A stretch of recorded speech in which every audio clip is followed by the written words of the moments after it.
Channel 5 cinema நேயர்களுக்கு வணக்கம். இன்னைக்கு நம்ம சூரி நடிப்பில் வெளியாகி இருக்க கருடன் படத்தோட ரிவ்யூ தான் பார்க்க போகிறோம். படம் எப்படி இருக்குது அப்படிங்கிறது எல்லாத்தையும் ஃபுல்லாக டிஸ்கஸ் பண்ண போகிறோம். ஃபஸ்ட்டு இந்த படத்தோட டைரக்டர் யார் அப்படின்னு பார்த்தீங்கன்னா ஆர்எஸ் துரை செந்தில்குமார் அவர் தான். இவரோட முன்னாடி படங்கள்லாம் நீங்கள் பார்த்தீங்க அப்படின்னா காக்கி சட்டை, அப்புறம் பட்டாஸ், தனுஷோட பட்டாஸ், எதிர்நீச்சல், இது எல்லாத்துலேயும் ஒரு ஃபுல் அண்ட் ஃபுல் கமர்ஷியல் படங்களாக இருந்தாலும் கூட அதுக்குள்ளே இந்த சொசைட்டிக்கு தேவையான ஒரு கருத்து சட்டிலாக பேசியிருப்பார். அந்த கருத்தை வச்சு கருத்து இல்லை இன்ஃபர்மேஷன், அந்த இன்ஃபர்மேஷனை வச்சு மேலே கதையை ஃபார்ம் பண்ணியிருப்பார். இப்போது எதிர்நீச்சலில் பார்த்தீங்க அப்படின்னா அந்த ஸ்போர்ட்ஸ் அதுக்குள்ளே என்னென்ன மாதிரியான தவறுகள் நடக்குது, பாலிடிக்ஸ் நடக்குது அப்படிங்கிறதா இருக்கட்டும். பட்டாஸில் அந்த அடிமுறை அப்படிங்கிற ஒரு இன்ஃபர்மேஷன், அந்த கலையை பற்றின சொன்னதாக இருக்கட்டும். இந்த மாதிரி ஒரு இன்ஃபர்மேஷன் வச்சு அதை சுற்றி கதையை ஃபார்ம் பண்ணியிருப்பார். இந்த கதையில் அந்த மாதிரி ஒரு விஷயம் இருக்கா அப்படின்னு கேட்டிங்க அப்படின்னா அது ரொம்பவே சட்டிலாக இந்த நிலத்தோட ஆக்கிரமிப்பு, அந்த மாதிரி அரசியல்வாதிகள்லாம் நிலத்தை எப்படி ஆக்கிரமிப்பு பண்ணுறாங்க அப்படிங்கிற ஒரு சின்ன பிளாட்டை வச்சு இந்த கதையை கோர்வையாக பண்ணியிருக்காரு. அதில் அந்த பிளாட்டுங்கிறது அதாவது அந்த இன்ஃபர்மேஷனுங்கிறது கொஞ்சம் டீட்டெயிலாகவே சொல்லப்பட்டிருக்கும் மற்ற கதைகள்லாம். இந்த படத்தில் அது ரொம்பவே சட்டிலாக இருக்குது. அதை தாண்டி படம் எப்படி இருக்குது அப்படிங்கிறத நம்ம பாசிட்டிவ், நெகட்டிவ், நியூட்ரல் பாயிண்ட்ஸ் அதெல்லாம் பார்த்துடலாம். ஃபஸ்ட்டு படத்தோட பாசிட்டிவ் பாயிண்ட் பார்த்தோம் அப்படின்னா இதில் சூரியனை பற்றி மென்ஷன் பண்ணியே ஆகணும். மனுஷன் ஆக்டிங்கில் பூந்து விளாண்டுருக்காப்புல. இது விடுதலையிலே ஓகே நீ ஹீரோ தான் அப்படின்னு சொல்லிட்டு நம்ம ரெகனைஸ் பண்ணுற மாதிரி இருந்துச்சு. இந்த படத்தில் இவர் காமெடினே வேணாம், ஃபுல் அண்ட் ஃபுல் நீங்கள் ஹீரோவே பண்ணுங்க அப்படிங்கிற மாதிரி ஒரு எண்ணத்தை மக்கள் மத்தியில் கொண்டு வந்துடுறாரு அப்படிங்கிற மாதிரி சொல்லலாம். ஏன்னா ஒரு காமெடினருன்ட்டு ஹீரோ ஆகுறாங்க அப்படின்னா அவங்க சூஸ் பண்ணுற கதையெல்லாம் எப்படி இருக்கும் அப்படின்னா கொஞ்சம் ஜோவியலாக, கொஞ்சம் காமெடி சார்ந்த கதைகள் மாதிரி தான் இருக்கும். சந்தானம் ஆகட்டும், இது கவுண்டமணி சார் ஆகட்டும், இல்லை வடிவேல் சார் ஆகட்டும், அந்த மாதிரி கதைகள் தான் சூஸ் பண்ணியிருக்காங்க. ஆனால் இவர் ஃபஸ்ட்டு படமும் சரி, இந்த படமும் சரி, ரொம்பவே சீரியஸான ஒரு சப்ஜெக்ட்டு. அதுலேயும் முடிஞ்ச அளவுக்கு சீரியஸாகவே கொண்டு போக ட்ரை பண்ணியிருக்காரு. அந்த நடிப்பை ஃபுல் அண்ட் ஃபுல் ஆஃப் பண்ணியிருக்காருன்னு சொல்லுவோம். அதனால் அவர் மிகப்பெரிய ஒரு பாசிட்டிவ் பாயிண்ட். அடுத்தது என்ன அப்படின்னு பார்த்தீங்கன்னா டெக்னிக்கல் வைஸ் இந்த படம் சொல்லலாம் பயங்கர ஸ்ட்ராங்காக இருக்குது. சினிமாட்டோகிராஃபியாக இருக்கட்டும், இல்லை கேமரா, மற்ற எல்லாமே ரொம்பவே மெனக்கெட்டு இந்த படத்துக்கு பண்ணியிருக்காங்க. ஸ்க்ரீன் ப்ளே பயங்கரமாக இருக்குது. எந்த இடத்துலையும் நம்ம கதையை விட்டு வெளியே வராமல் கதையோட கிரிப்பாகவே கொண்டு போயிருக்காங்க இந்த ஸ்க்ரீன் ப்ளே. இது படத்துக்கு ஒரு முக்கியமான பாசிட்டிவ் பாயிண்ட். இதை தாண்டி நான் ரொம்பவே அட்ரஸ் பண்ணணும்னு நினச்ச ஒரு positive point music. Yuvan Shankar Raja music போட்டிருக்காரு. இதுக்கு முன்னாடி கோட்டோட அந்த சிங்கிள்லாம் வரும்போது ரொம்பவே கலாச்சிருந்தாங்க. தலைவன் இன்ஸ்டாகிராமை விட்டே போயிட்டான் அப்படிங்கிற மாதிரிலாம் ஒரு ரூமர்லாம் வந்துச்சு.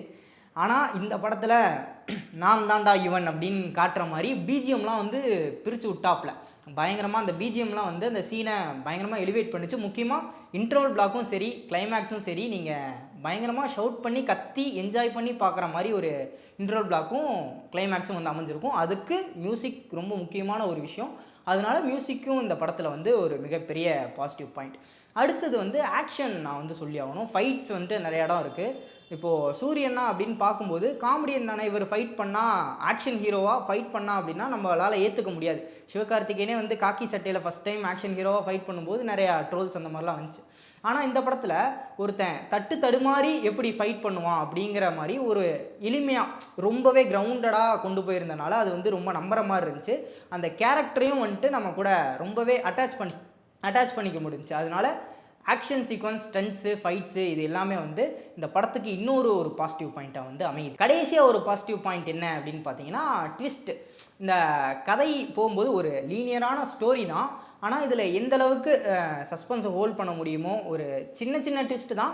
ஆனால் அந்த படத்துக்கு அது எப்படி சொல்கிறது, ரொம்பவே இன்ட்ரெஸ்டிங்காக படத்தை கடைசி வரைக்கும் நம்மளை பார்க்க வைக்கிறதுக்கு இந்த ட்விஸ்ட், அடிக்கடி வர்ற இந்த ட்விஸ்டர்ஸும் ரொம்பவே யூஸ்ஃபுல்லாக இருக்குது. இதுவும் ஒரு முக்கியமான ஒரு பாசிட்டிவ் பாயிண்ட். படத்தோட நெகட்டிவ்ஸுக்கு போகிறதுக்கு முன்னாடி நம்ம நியூட்ரல் பாயிண்ட்ஸ் என்னென்ன அப்படின்னு சொல்லி பார்த்து போயிடும். ஒரு 4-5 நியூட்ரல் பாயிண்ட்ஸ் இருக்குது. அதில் மிக முக்கியமான ஒரு விஷயம் கேஸ்டிங். இந்த படத்தில் சசிகுமார், உன்னி முகுந்தன் கேரளா ஆக்டரு, அதுக்கப்புறம் சூரி, இவங்க 3 பேரும் லீட் ரோல் பண்ணியிருக்காங்க. ஃபஸ்ட் ஆஃப் ஃபுல்லாக சசிகுமார், உன்னி முகுந்தன், சூரி இவங்க 3 பேரும் இருந்தாலும் second half full and full Soori அவர்கள் மட்டும்தான் இந்த படத்தை ஹோல்ட் பண்ணி கொண்டு போகிறாரு. அதை இவரை தாண்டி ப்ளே பண்ணது சசிகுமார் அவரோட கேரக்டராக இருக்கட்டும், உன்னி முகுந்தன், அவங்க 2 பேருமே ஈடு கொடுத்து நடிச்சிருந்தாங்க அப்படிங்கிற மாதிரி சொல்லலாம்.